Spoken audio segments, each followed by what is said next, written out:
বনফুলের লেখা পাঠকের মৃত্যু। গল্পটি আপনাদের পড়ে শোনাই। প্রায় 10 বছর আগের কথা। আসানসোল স্টেশনে ট্রেনের অপেক্ষায় বসিয়াছিলাম। ঠিক আমার পাশে আরও একজন যাত্রী বসিয়াছিলেন। তাহার হাতে একখানি বই ছিল, বেশ মোটা একখানি উপন্যাস। আলাপ পরিচয় হইলে জানিতে পারিলাম যে ভদ্রলোককে ট্রেনের জন্য এখানে সমস্ত দিন অপেক্ষা করিতে হবে। আমারও ট্রেন প্রায় ঘণ্টা 3 দেরি। আমরা উভয়ই বাঙালি, সুতরাং 5 মিনিট পরেই তাহাকে যে প্রশ্নটি আমি করিলাম তাহা হইল, আপনার বইখানা একবার দেখতে পারি? হ্যাঁ, দেখুন না। এই উত্তরই স্বাভাবিক এবং আশাও করিয়াছিলাম। অবিলম্বে বইখানি দখল করিয়া বসিলাম।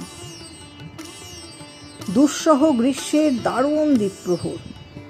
আসানসোল স্টেশনে টিনের ছাদ, সমস্ত কিছু তলাইয়া গেল। উপন্যাসটা অদ্ভুত। বইয়ের মালিক ভদ্রলোক আরত নয়নে আমার পানে চাহিয়া ভ্রু কুঞ্চিত করিলেন এবং টাইম টেবিলটি বাহির করিয়া তাহাতে মনোনিবেশ করিলেন। আমি রুদ্ধশ্বাসে বইটি পড়িয়া চলিলাম। চমৎকার বই। বস্তুত এমন ভালো উপন্যাস আমি ইতিপূর্বে পড়ি নাই। একেবারে যেন জুতাইয়া দিতেছে। 2 ঘণ্টা কোথা থেকে কাটিয়া গেল। বইয়ের মালিক ভদ্রলোক টাইম টেবিলটি বারংবার উল্টাইয়া পাল্টাইয়া অবশেষে আমার দিকে চাহিয়া বলিলেন, আপনার ট্রেনের তো আর বেশি দেরি নেই, এইবার তাহলে, বলিয়া একটি গলা খাঁকারি দিলেন। আমি তখন তন্ময়। চকিতে একবার হাত ঘড়িটার পানে চাহিলাম। এখনো ঘণ্টাখানেক সময় আছে। বইটি এখনো অর্ধেকের উপর বাকি। বাক্য ব্যয় করিয়া সময় নষ্ট করিলাম না, গোগ্রাসে কিলিতে লাগিলাম। অদ্ভুত বই। বাকি ঘণ্টাটাও যেন কোথা হইতে উড়িয়া গেল। আমার ট্রেনের ঘণ্টা পড়িল।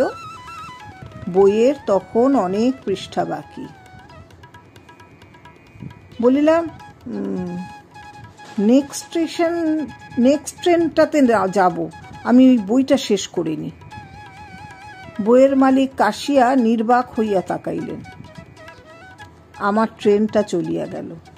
আমি বই পড়িতে লাগিলাম। শেষ কিন্তু আমি করিতে পারি নাই। শেষের দিকে অনেকগুলো পাতা ছিল। বইয়ের মালিককে বলিলাম, এই শেষের দিকের পাতাগুলো নেই কেন? আগে বলেননি তো। এর উত্তরে ভদ্রলোক একবার নিষ্পলক নেত্রে আমার দিকে চাহিলেন। দেখিলাম তার রগের শিরাগুলো স্ফীত হইয়া উঠিয়াছে। 10 বৎসর পরে উক্ত বইখানি আর একবার আমার হস্তগত হইয়াছিল, আমার ভাগ্নির শ্বশুরালয়ে। তাহাকে পৌঁছাইতে গিয়াছিলাম। সেই দিনে ফিরিয়া আসার কথা, কিন্তু ওই বইখানির লোভে আমি থাকিয়া গেলাম। সুযোগ মতো বইখানি সংগ্রহ করিয়া আবার সাগ্রহে পড়া শুরু করিলাম। খাপছাড়াভাবে শেষটুকু না পড়িয়া গোড়া হইতেই আবার জমাইয়া পড়িব বলে ঠিক করিলাম। কয়েক পাতা পড়িয়াই কেমন যেন খটকা লাগিল। উল্টাইয়া দেখিলাম, এই বই সেই বই তো।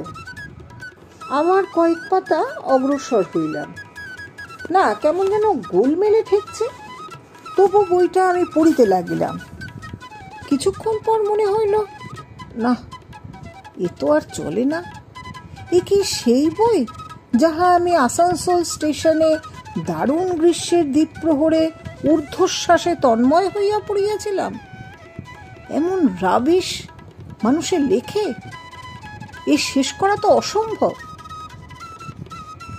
10 বৎসর আগেকার সেই উৎসুক পাঠক কবেই মারা গিয়াছিল, সে আমি টের পাই নাই। এবারও আমার বই শেষ হইল না। কেমন লাগলো অবশ্যই জানাবেন। সত্যি আমাদের জীবন যত এগিয়ে যায়, বয়সের ম্যাচুরিটির সাথে সাথে আমাদের পছন্দগুলোও বদলে যায়। এই সাহিত্যিকের কলমে কবে উঠে এসেছে পাঠকের মৃত্যু। নমস্কার, ভালো থাকবেন।